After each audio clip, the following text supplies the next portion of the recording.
నమస్తే, నేను మీ శ్రీజ. ప్రస్తుతం మనతో పాటు ప్రముఖ వేదిక ఆస్ట్రాలజర్ సురేష్ బాబు గారు ఉన్నారు. వారితో మాట్లాడదాం. అనురాధ నక్షత్రం వారికి ఏ విధంగా ఉండబోతుందో వారిని అడిగి తెలుసుకుందాం. నమస్తే సురేష్ గారు. నమస్తే శ్రీజ. అక్టోబర్ మాసం 2024 మనం చూసుకున్నట్లయితే అనురాధ నక్షత్రం వారికి ఏ విధంగా ఉండబోతుంది, వాళ్ళు ఏ జాగ్రత్తలు వహించాలంటారు? అనురాధ నక్షత్రం కనుక చూసుకుంటే అక్టోబర్ మాసంలో ఈ మంత్ అంతా చాలా విశిష్టత కూడుకున్న మంత్ అని మనం చెప్పుకోవాలి. ఈ మాసం బిగినింగ్లోనే మనకి దేవీ నవరాత్రులు ఉన్నాయి. ఎండ్లో వచ్చేటప్పటికి మనకి దీపావళి పండుగ ఉంది, దానికి ముందు లక్ష్మీ పూజ చేసుకుంటాం, మధ్యలో అట్ల తద్ది ఉంది, విజయదశమి, ఇలా అన్ని విశిష్టత కూడిన ఈ మాసంలో గ్రహస్థితి వాళ్ళకి ఎలా ఉందో మనం చూద్దాం. సో ఎలాంటి గ్రహస్థితి ఉన్నా కానీ చక్కగా దేవీ నవరాత్రుల్లో పార్టిసిపేట్ చేసి తర్వాత మన దీపావళి కనుక చక్కగా జరుపుకుంటే వాళ్ళు ఈ మంతే కాదు వచ్చే హోల్ ఇయర్ అంతా చక్కగా బాగుంటారని చెప్పేసి మనం కోరుకుందాము. సో వాళ్ళకి డయాగ్నోసిస్ రిపోర్ట్ ప్లానటరీ ప్రకారం ఎలా ఉందో మనం చూద్దాం. అనురాధ నక్షత్రం వాళ్ళు కానీ ఫస్ట్ కనుక చూసుకుంటే వాళ్ళు నా, నీ, ను, నే అన్న లెటర్స్ కూడాను ఆల్ ఎన్తో కలిసిన వాళ్ళు మొత్తం అనురాధ కింద వస్తారని మనం చెప్పుకోవాలన్నమాట. వీళ్ళకి ఈ గ్రహానికి ఈ నక్షత్రానికి అధిపతి వచ్చేటప్పటికి శని, సూర్యుడు వచ్చేటప్పటికి వీళ్ళకి అధిష్టాన దేవత అని మనం చెప్పుకోవాలన్నమాట. సో ఈ నక్షత్రం వాళ్ళు అనురాధ నక్షత్రం వాళ్ళు కనుక చూసుకుంటే చాలా విషయాలు వీళ్ళకి చాలా చక్కగా బాగుందని మనం చెప్పుకోవాలన్నమాట. అవుట్ ఆఫ్ 7 పారామీటర్స్లో కనుక చూసుకుంటే 5 పారామీటర్లు చాలా బాగున్నాయి, 5 థింగ్స్లో చాలా పాజిటివ్గా ఉంది, 2 మాత్రం కొంచెం నెగిటివ్గా ఉన్నాయని మనం చెప్పుకోవాలన్నమాట.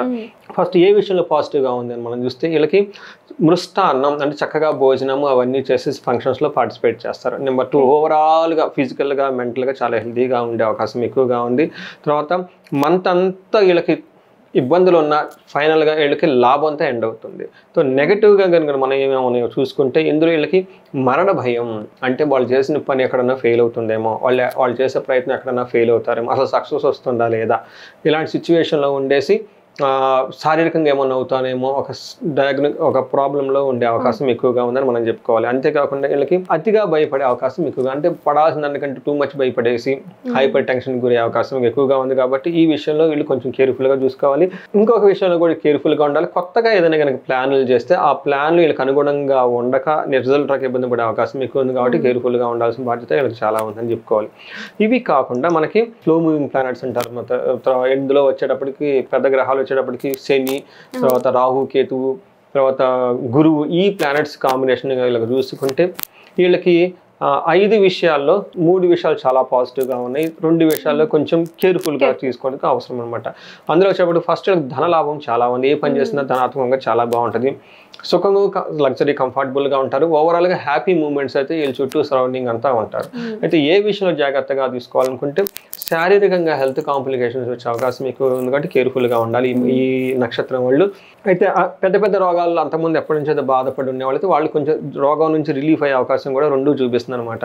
అయితే అనురాధ నక్షత్రం వాళ్ళకి వీళ్ళకి అనుజన్మ నక్షత్రమైన ఉత్తరాభాద్రలో శని ఉండటం వల్ల ఆ ఇంపాక్ట్ వీళ్ళ మీద ఎక్కువ కలిగే అవకాశం ఎక్కువగా ఉంది. అలానే రాహు ద్వారా లత్త వచ్చే అవకాశం కూడా ఎక్కువగా ఉంది. కాబట్టి ఈ కాంబినేషన్లో వేరే వాళ్ళని వీళ్ళు చీట్ చేసే అవకాశం ఎక్కువగా ఉంది. తర్వాత వర్క్ విషయంలో బాగా లాగ్ అయ్యే అవసరం, అంటే వెంటనే పని కాకుండా బాగా ఇబ్బంది పెట్టే అవకాశం ఎక్కువగా ఉంది. కాబట్టి లేట్గా అయ్యే అవకాశం ఎక్కువ ఉంది. కాబట్టి వీళ్ళకి మన్యు పాశుపత హోమం కనుక చేసుకున్నా చాలా బాగుంటుంది.